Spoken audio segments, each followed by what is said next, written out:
दमदार एक्सपर्ट्स हमारे साथ जुड़ेंगे, बताएंगे आज कहां पर है निवेश के और ट्रेडिंग के बेहतरीन मौके। टारगेट इन्वेस्टिंग के फाउंडर समीर कालरा हमारे साथ कार्यक्रम में जुड़ चुके हैं और तकनीकी तौर पर बाजार की स्थिति अब कैसे दिख रही है, इस पर भी डिटेल में चर्चा होगी। S2Analytics.com के सुदर्शन सुखानी के साथ, ट्रेड बुल्स के सचिदानंद उत्तेकर देंगे साथ, मोतीलाल ओसवाल के एसोसिएट वाइस प्रेसिडेंट चंदन तापड़िया को जोड़ेंगे, किरणजादव.com के किरण जादव के साथ SMC ग्रुप ऑफ कंपनीज के सीनियर टेक्निकल एनालिस्ट मुदित गोयल भी जुड़ेंगे कार्यक्रम में आगे।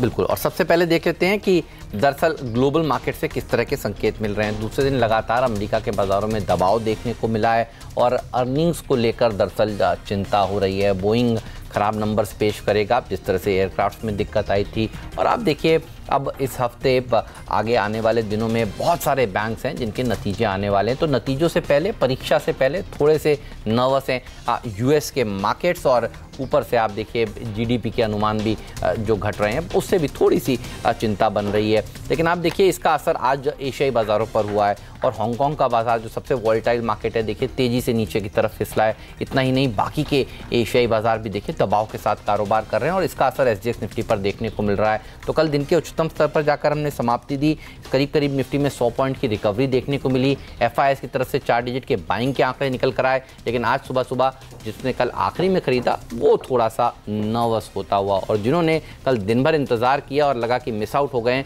उनको आज हर्षता मौके मिलते हुए ग्लोबल संकेत ओवरऑल अच्छे नजर नहीं आ रहे हैं। जी हाँ, यहाँ पर मूड थोड़ा सा बिगड़ रहा है और ऑफ कोर्स डोनाल्ड ट्रंप ने अब जो EU पर निशाना साधा है कि वहां पर भी टैरिफ्स लगाए जा सकते हैं। इनफैक्ट कल ये सुबह में मैंने खबर पढ़ी थी, थोड़ा सा नजरअंदाज किया, लेकिन आज देखिए मूड पूरी तरह से बिगड़ गया है क्योंकि ऑफ कोर्स ग्लोबल ग्रोथ को लेकर चैलेंजेस है और करीब 11 बिलियन डॉलर के प्रोडक्ट्स पर US कह रहा है कि EU के प्रोडक्ट्स पर वो टैरिफ लगाएगा। तो देखते हैं यहाँ पर क्या स्थिति बनती हुई दिखाई देगी।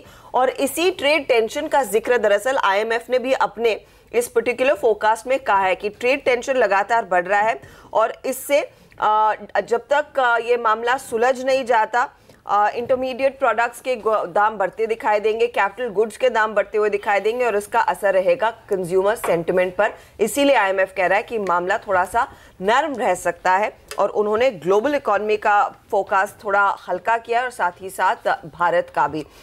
लेकिन विदेशी संस्थागत निवेशकों की ओर से कल एक मौका था तेजी की पोजीशन लेने का और सीधे कैश मार्केट में उन्होंने 1200 करोड़ से ज्यादा की खरीदारी की है। तो 1000 करोड़ के ऊपर का आंकड़ा वैसे ही अच्छा माना जाता है।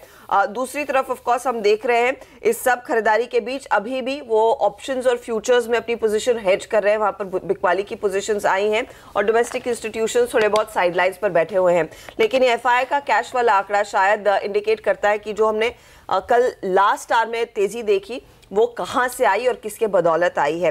वीरेन, इस डेटा पर आपकी क्या आपका क्या कहना है और स्पेशली निफ्टी के ट्रेडर्स को क्या भरोसा करना चाहिए कि कल सुबह की सुस्ती के बाद जो रिकवरी देखने को मिली वो रिकवरी का दौर अब जारी रहेगा? देखिए हर्षता, एग्जैक्टली ये जो 1212 करोड़ रुपए की खरीदारी है इसको आप कुछ स्टॉक्स तक भी सीमित रख सकते हैं। आई मीन आप देखिए कल चला क्या ICICI बैंक, कल चला क्या एक्सिस बैंक, कल चला क्या कोटक महिंद्रा बैंक। तो large cap banks private banking space में अगर आप देखें काफी स्ट्रांग मूव देखे गए। हालांकि हर्षता कल मैं ये बात को एक्सेप्ट करता हूं कि इंडेक्स मैनेजमेंट, आप देखिए सुबह जब ड्रॉप आया, हम गैप डाउन ओपनिंग करी, तब रिलायंस तेज था, उसके बाद सेकेंड हाफ में पारी चली गई प्राइवेट बैंक्स के हाथ में। तो इंडेक्स मैनेज था और इंडेक्स 11580 को वॉलेट किसी भी हालात में करने को तैयार नहीं था। तो स्टॉक स्पेसिफिक मूव भी मिल रहे हैं और इंडेक्स पर आपकी रणनीति ये होनी चाहिए कि प्लीज इनिशियली ट्रेड मत कीजिए। ये ट्रेंडिंग मार्केट नहीं है, पूरे दिन इंडेक्स को अपने आप को डिफाइन करने दीजिए और उसके बाद कोई ट्रेड लीजिए। कल कितना बेहतरीन ट्रेड मिला क्लोजिंग के वक्त हमें। अच्छा, आपने जो ये FIS की बात की ना हर्षता, इसमें से सबसे बड़ा आंकड़ा दो ही है। 1212 करोड़ रुपए की कैश में खरीदारी, इंडेक्स ऑप्शंस में जो 385 करोड़ रुपए की खरीदारी आई है, इसमें से सबसे बड़ा आंकड़ा यह है कि उन्होंने पुट शॉर्ट की है हर्षदा, 14,068 पुट शॉर्ट करी है और 15,000 कॉल लॉन्ग, यानी तेज गए इंडेक्स पे। और पुट शॉर्ट करने का मतलब है कि कल का लो उनके लिए एक वेटेज रखता है। अगर वो कल पुट शॉर्ट करके गए हैं, अगर आप देखें ये आपकी स्क्रीन पे कॉल्स हैं, हालांकि मैं अब इस कॉल्स को ज्यादा वेटेज नहीं दूंगा क्योंकि हमारी एक गैप डाउन ओपनिंग होगी। नीचे आइए आप पुट्स पे, एग्जैक्टली पुट्स देखिए, अगर एफआईज ने कल 14,000 पुट शॉर्ट करी है तो उसका मतलब क्या है निफ्टी के लिए, कहां पे हमारा स्ट्रॉन्ग सपोर्ट आ रहा है? देखिए आपकी स्क्रीन पर 550 की पुट में बहुत बड़ा बिल्डअप नहीं था, 600 की पुट में 5,37,000 शेयर जुड़े और 18 लाख का आउटस्टैंडिंग वाई। यानी अगर आप एफआईज के आंकड़े को निफ्टी से कोरिलेट करके देखें हर्षदा, तो ये इंडिकेट करता है कि टेक्निकली और as per the option states 11,550 11,580 weightage रखता है। उसके नीचे हमें कोई भी, अगर आप देखें, सेलिंग प्रेशर एक्सटेंड होता हुआ नजर नहीं आया। तो करिए क्या, 11,580 को नीचे वेटेज दीजिए, 11,550 को नीचे वेटेज दीजिए और ऊपर की तरफ याद रखिए टेक्निकली और as per the option states 11,704 से लेकर 11,722 ये बहुत बड़ा सेलिंग जोन है, प्रेशर जोन है। इस रेंज को ट्रेड कीजिए। अगर आप एक निफ्टी के ट्रेडर हैं और इंडेक्स को ट्रेड करते हैं तो प्लीज पूरा दिन अवॉइड कीजिए इंडेक्स को अपने आप को डिफाइन करने दीजिए।